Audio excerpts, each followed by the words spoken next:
은혜 받으신 하나님 말씀은 고린도후서 7장 5절로 16절입니다.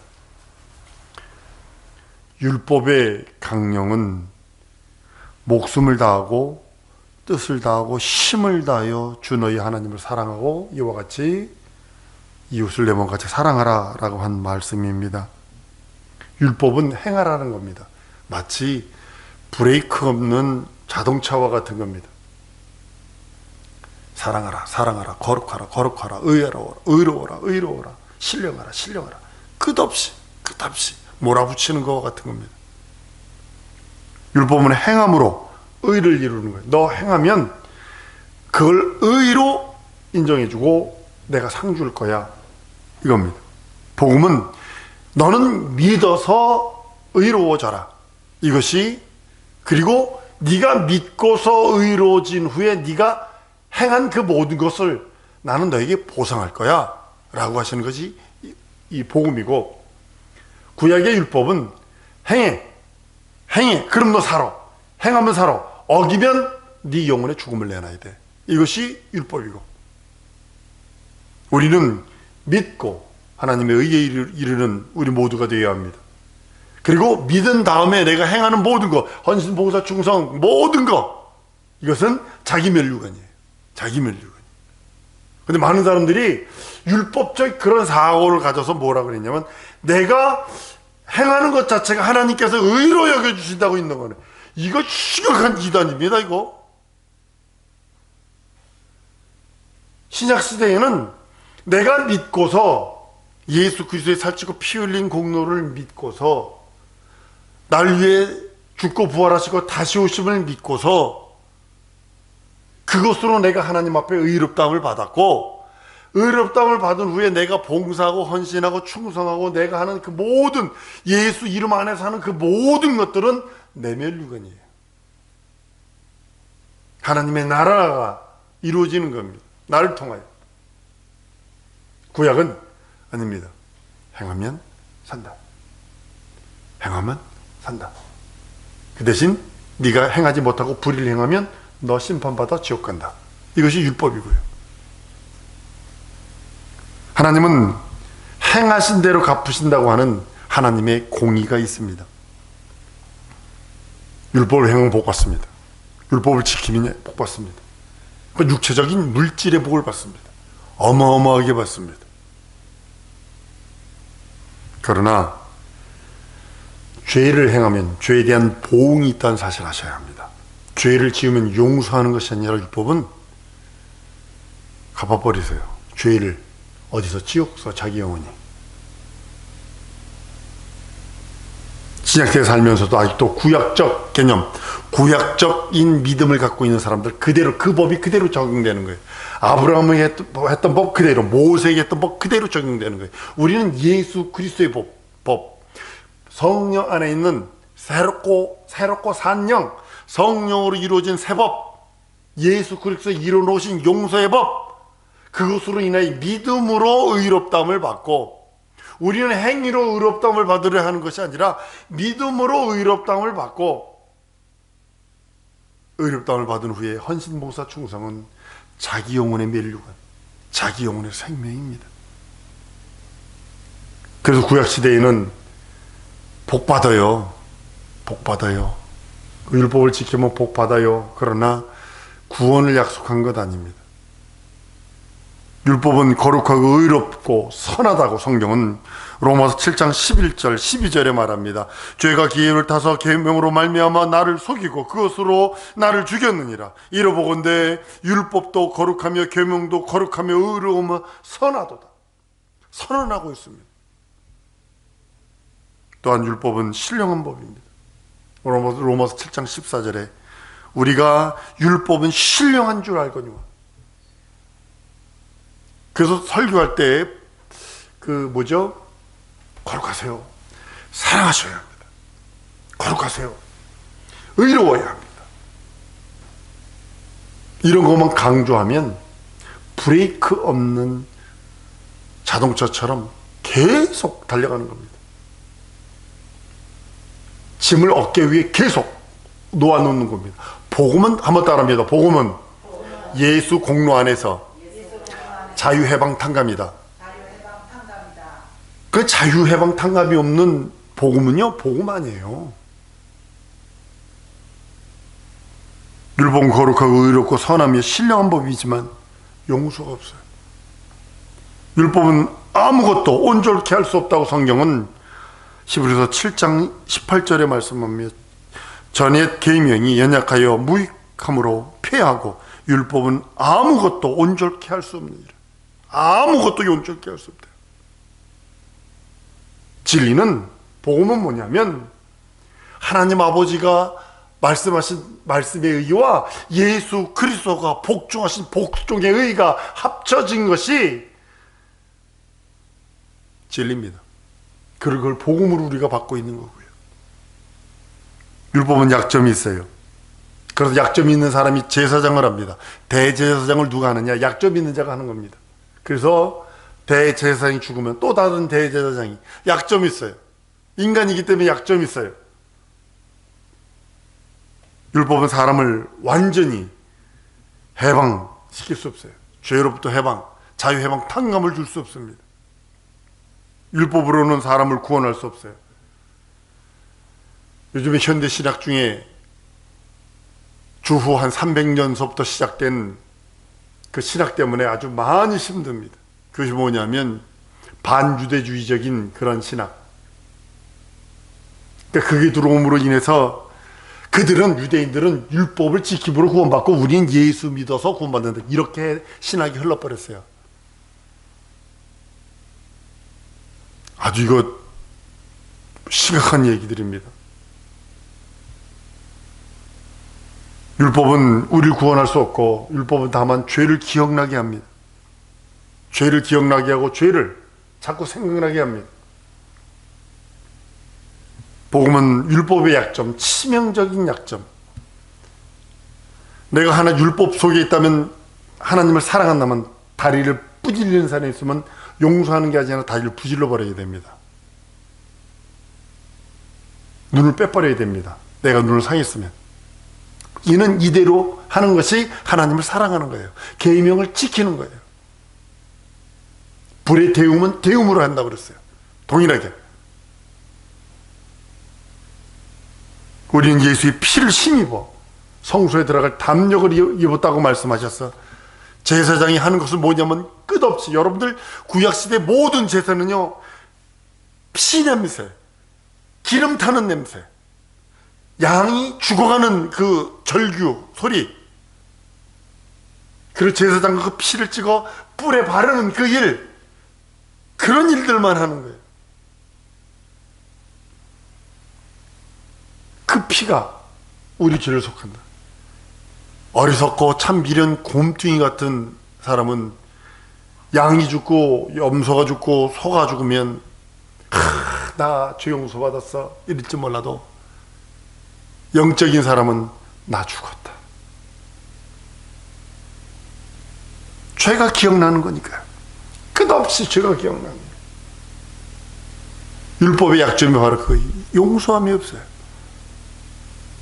예수께서 오셔서 용서를 더하십니다. 예수 그리스도께서 성령이 침례를 받고 올라오셔서 광야에 나가서 시험 받으신 후에 회개를 외칩니다. 메타노이테 메타노이야, 하나님에 대한 오해를 고쳐라 라고 하며 선포하기 시작을 합니다. 먼저 회개하고 예수 이름 믿어 생명을 얻고 구원에 이르게 되는 그 하나님의 그 회개의 법칙을 더하게 됩니다. 회개가 이루어진 심령 속에 성령께서 오시고, 회개가 이루어진 그 심령이 예수 이름을 붙들었을 때에 하나님의 생명과 구원이 이르게 된다고 성경은 선언하는 것입니다. 율법을 항상 그 법을 지켜야 하는 아슬아슬함이 있어요. 법을 지키면 정상입니다. 어기면, 교통법 어겼는데 교통법 지키면 경찰이 안 잡아요. 교통법 어기면 경찰이 잡아버리는 거. 요즘엔 속일 수도 없잖아요. 카메라가 찍어버려가지고. 우리나라가 몇 분에 한 번씩 카메라 찍힌다고 그러는데요. 저기 북한은 5G 해가지고요, 사람이 얼굴 인식 그거를요 해가지고요, 사람 완전히 지금 단일 정부 세대를 그 5G가 지금 하려고 하는 것 같아요. 5G가 되면 그 다음 거 세대 통신이 나오면 그거 할 수 있잖아요. 목소리까지 다, 지금 어디를 보니까 목소리 인식까지도 지금 다 한다고 그러더라고요. 목소리를 숨길 수가 없거든요. 이 음파를 숨길 수가 없거든요. 저는 설교 말씀을 편집하다 보면 음파가 있어요. 음파를 속일 수가 없어요. 지금 그걸 하고 있다는 겁니다. 그러니까 여러분들 정신 바짝 차리지 않으면 안 되는 이유가 바로 그겁니다. 항상 잘 율법을 지켰어요. 그러면 정상이에요. 그냥 가만히 있는 거, 평범. 어기면요, 즉시 잡는 거죠. 중앙선 넘어보세요, 경찰 앞에서. 그럼 불러가지고 엥 와가지고 얼마 뛰어요? 10만 원 뛰어요? 5만 원 뛰어요? 많이 뛰어요. 한국선 한 번도 안 해봤습니다만, 알라스카에서 멋 모르고 나보다 모르는 처음 길 갔다가 이제 이렇게 T자로 된 길이에요. 그래서 이렇게 나오는데 차 왔으면 대형 사고나 우리 식구들 몰살을 해버렸어요. 슉 가는데 보니까 베르간 T자잖아요. 완전 T자. 나가가지고 중앙선을 넘어서 턴을 해가지고 딱 돌았더니 어머나 세상에 저 앞에 경찰이 딱 있네. 그러더라고요. 그래서 잡혀가지고 11자로 운전대를 이렇게 11자로 하고 있어야 돼요. 총 맞을 수 있으니까 운전대를 딱 잡고 있어요. 그랬더니 오더니 창문을 턱턱턱 두들기더라고요. 창문을 내리래. 그래서 딱 내려서 그래. 뭐 자동차 라이센스, 자동차 그 등록증하고 드라이버 라이센스를 달래요. 그러죠. 그리고 딱 있더니 내 엉덩이 주머니에 있는데 꺼내도 되겠니? 그러니까 꺼내도 되는데 이 벨트 풀어도 되겠니? 해야 돼요. 만약에 오기도 전에 만약에 풀리잖아요? 그럼 벨트 안에다가 가산점이 더 붙여도 거기다 50불이 더 먹고, 이게 심각해져요. 막 더블로 올려요. 그래서 꺼내서 줬더니 보더니 하나도 여태까지 한 번도 경찰에 잡힌 적이 없거든? 그랬더니 그냥 주더니 그냥 가라고 그러더라고요. 그랬습니다만, 율법은 뭐와 같냐면, 그거예요. 지키면 정상, 어기면 어김없이 고소고발이 들어오는 거예요. 그러나 복음은 안 지켜도 정상인 것처럼 밋밋합니다. 그러나 순종과 그 계명에 복종을 하면 능력과 이적과 표적으로 보상하시는 것이 복음의 약속이요, 우리 주님의 언약입니다. 항상 율법을 100% 지키다가 잘못해가지고 한 번 실수하면 그 실수에 대한 보응, 그것이 자기 영혼의 죽음, 실수에 대한 연약함, 실수에 대한 것들에 대하여 자기 영혼의 죽음을 내놔야 합니다. 용서가 없는 것이 율법이에요. 다 지켰어요. 99가지 다 지켰어요. 한 가지 못 지켰어도 자기 영혼의 죽음을 내놔야 합니다. 네가 99가지 지킨 거에 대한 네가 복받아, 육체가. 그러나 한 가지 어긴 것 때문에 너는 영혼의 죽음을 내놔야 돼. 이것이 율법입니다. 율법 아래 있으면 망하게 되는 것입니다. 신약시대에 있으면서도 율법에 거하려고 합니다. 율법이 우리 속에도 들어있는 거 아세요?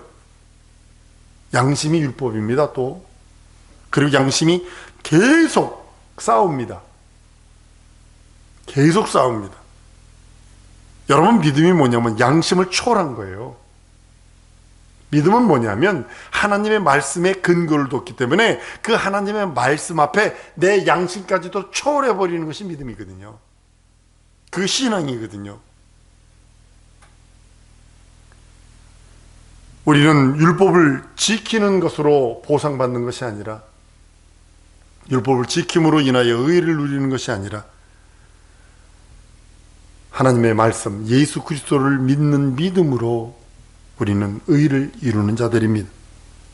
율법은 신령하고 거룩하고 의로운 법이지만 극복할 수 없는 약점인 용서라고 하는 겁니다.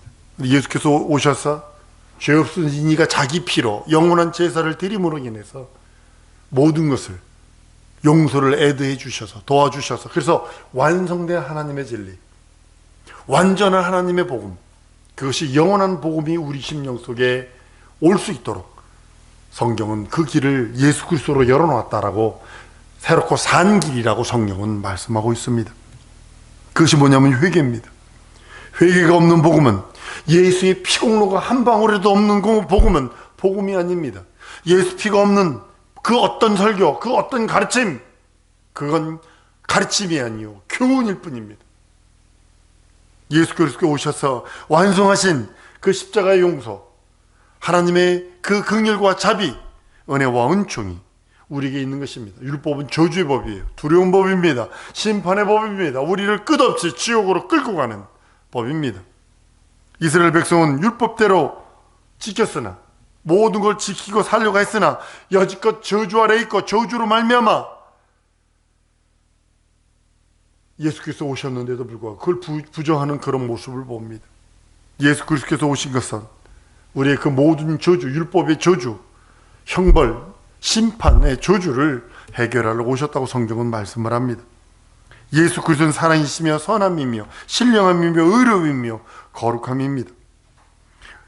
우리가 그 은혜 위에 은혜를 더하는 방법이, 하나님의 말씀이 죄진 아담 이후에 인생에게 하나님이 사랑하시는 은혜를 베푸신 것이 율법이라면, 그 율법 위에 은혜를 더하신 것이 예수 그리스도의 용서입니다. 예수께서 충만한데 은혜 위에 은혜로라. 율법은 모세로 말미암고 예수 그리스도, 은혜는 예수 그리스도로 말미암았다고 성경은 선언을 합니다. 회개가 당신은 슬퍼 보입니다. 회개가 당신은 아파 보입니다. 고통스럽습니다. 과거의 것들을 뒤집어내야 되니까요. 근데 그것은 용서와 사랑을 받을 수 있는 길입니다. 은혜를 받을 수 있는 기회, 긍휼과 자비를 얻을 수 있는 기회, 하나님의 사랑을 받을 수 있는 기회가 회개입니다. 오늘 본문 말씀처럼 내가 너희에게 책망한 것이, 그때는 아프고 괴롭고 고통스럽고 번민스럽고 그때는 쓰고 어쩌고저쩌고 막 그 얘기합니다. 그럴지라도 그것이 그리스도 안에서, 예수 안에서 하는 후에는 생명과 능력과 이적과 하나님의 긍휼과 자비를 받을 수 있다고 성경은 선언하는 이유가 바로 그겁니다. 회개에 근심을 하는 것은 유익하게 하려 함이라예요. 죄를 졌는데도 민둥한다면 여러분들 심각한 겁니다. 만약에 죄를 졌는데도 그냥 누구도 하는 건 뭐. 사랑성도 여러분, 우리는 회개는요 유익합니다. 내 영혼에 하면 할수록 유익합니다. 징계를 통해서 회개를 할 수 있는 그런 것을 삼는 경우도 있습니다. 징계하셔서. 그러니까 매 맞기 전에, 징계받기 전에 회개하라는 거죠. 회개는 다른 말로는 한번 따라합니다. 죄와 싸우는 것이다. 내가 무엇과 싸우느냐? 죄와 싸우는 것. 피 흘리기까지 죄와 싸우라. 회개에 대한 보상은 하나님의 영원한 은혜와 긍휼과 자비입니다.